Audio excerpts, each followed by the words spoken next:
Здрасти, хора! Перфектен старт на понеделника. Само покупки над 100 пипа.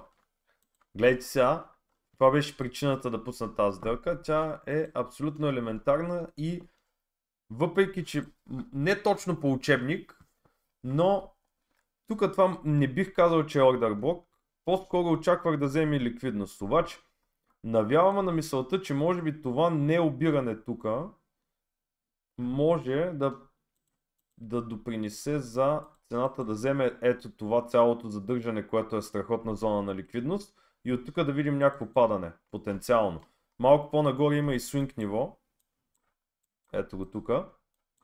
Така че ще видим. Сега на един час цената направи двоен връх, което е трендовършеща фигура, обаче практически си изпълни профита. Така че дали ще има ново падане от тук, не мога да кажа. В този булиш пазар просто не знам. Но ето цената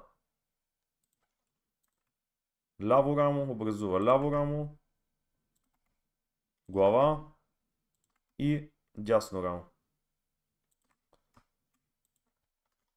Тук пуснах покупки, върна малко цената, така че дори можете да направите и малко по-хубав ход от мен. И от тук вече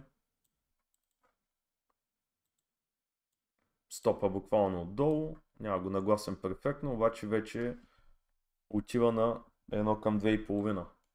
Страхотна сделка, понеделник сутрин.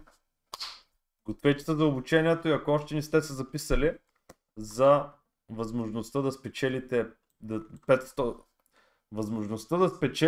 възможността, така да го кажа, нищо че се повтарям, да захраня в акаунта на един от вас $500 и ще търгувам агресивно. Да видим какво ще се случи. Така че, сряда от 7 часа.